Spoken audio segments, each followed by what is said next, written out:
Ay, magandang umaga sa lahat, magandang tanghali, magandang hapon, magandang gabi sa ang sulok man tayo ng mundo ngayon naroroon. Mag-ingat po tayo. Andito po ako ngayon sa kusina kasi magluluto tayo niyan. Ang laman niyan ay ox feet. Magluluto po tayo ng balbakwa. Ang mga ingredients niyan, ito po. Meron tayong star anise, luya, sibuyas dahon, green bell pepper, red bell pepper, sibuyas, meron tayong peanut butter, meron tayong salted black beans, ito. At saka siyempre may pangpakulay na tomato paste. Pero ito, optional lang to. Kung gusto nyong medyo pula, pwede. Pwede itong gamitin. Pero pag hindi, pwede rin wala. At saka butter kasi igisa natin to lahat sa butter. Saka natin ihalo dun sa pinalambot natin na oxtail. Ox feet, sorry. Yan po yung mga ingredients niya. Ewan ko sa iba kung paano sila magluto. Pero ako, ganito ko magluto. Ito yung mga sangkap ko pag nagluto ako ng balbakwa. At saka may brown sugar pa pala tayo.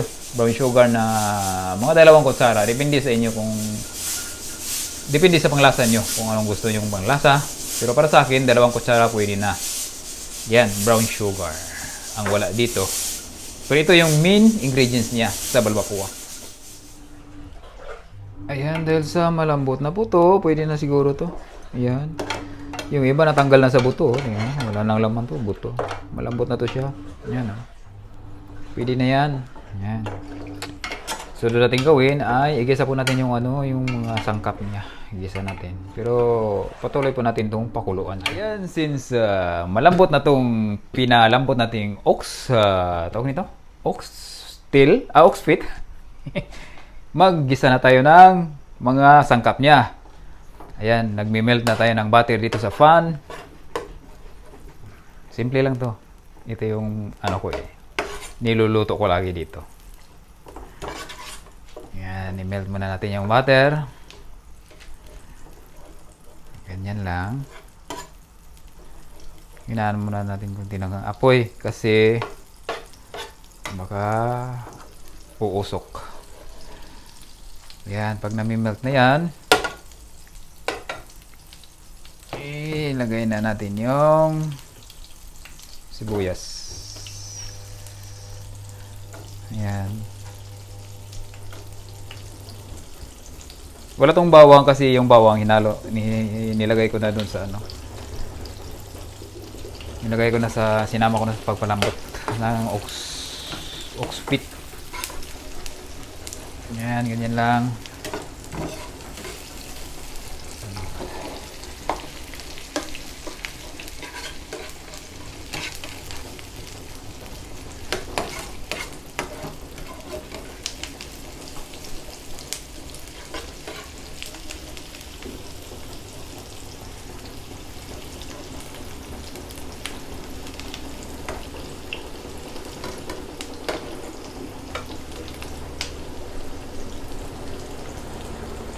Sunod natin yung luya.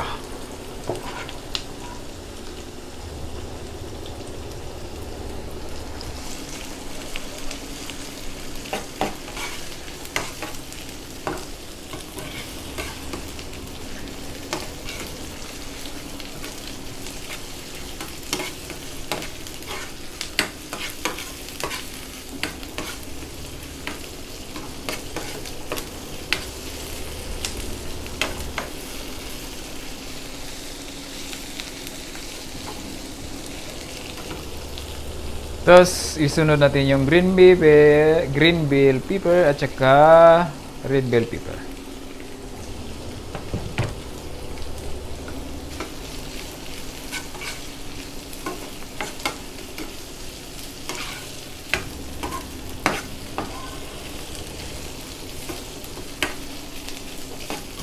May tumalon. Mainitan.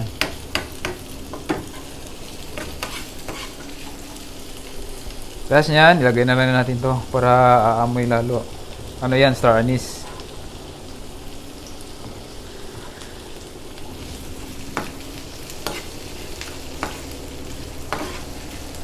Yan, pwede na yan. Itong sibuyas dahon, dito natin ito ilagay sa pinakuluan natin na ano. Oxtail, oxfit. Ano ba yan? Puro til yung nasa sa isip ko eh. Ayan, pwede na. Ihalo natin to dito. Natin, ayan, ang sarap. Nakulo na. Ayan. Halo natin tong salted black beans. Ayan.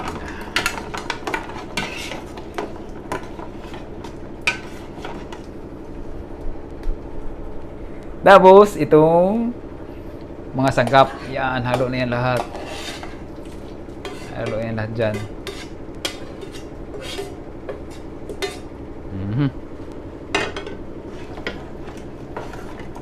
Yan. Sarap na. Kung gusto nyo ng maraming sabaw, pwede dagdagan nyo ng sabaw. Walang problema. Yan. Tapos, yung ano, huwag nun. Peanut butter at saka tomato paste. Ayan, pwede na yan. Peanut butter na yung ilalagay natin ito, peanut butter. Kunti lang po ito, mga 2 kutsara lang yan, mga ganyan. 2, 1 kalahati, ganyan. Pwede na yan. Peanut butter. Lakasan ng apoy. At saka yung pangkulay niya, kunti lang. Gusto ko kasi medyo pula yung ano eh. Siguro mga kalahati nito, ganyan. Mas nasarapan kasi ako sa balbacoa na yung may kulay na pula. Sarap siya tignan. Yan.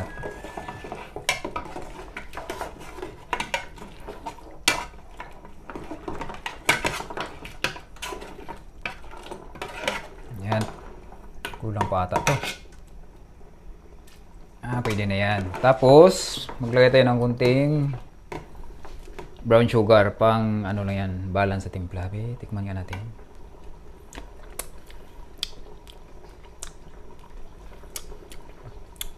Brown sugar na lang kulang nito. Para taob na yung kaldero.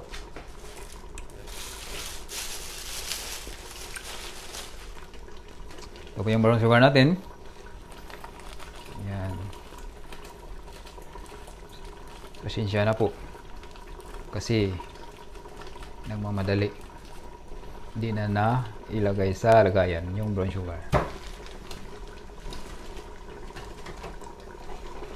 Ayan. Ang bango.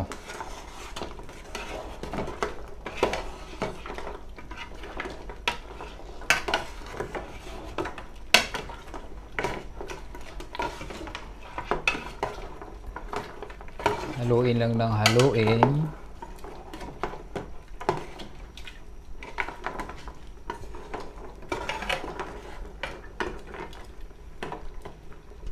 Tikman uli.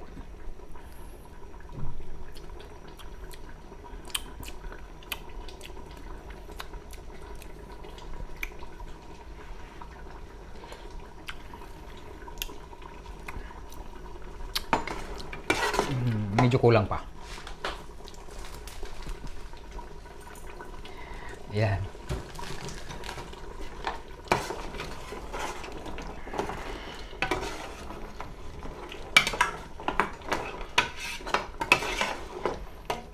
Ayan, no, ang sarap. Wow, nahalo na ano na siya, natanggal sa buto, lambot nito.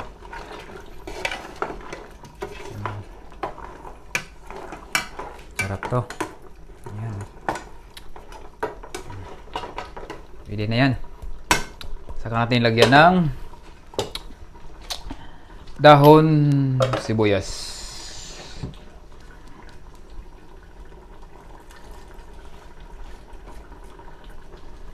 At saka patayin. Yan, okay na yan. Salamat. Maraming salamat po sa pagsubaybay niyo sa aking balbacoa de juice.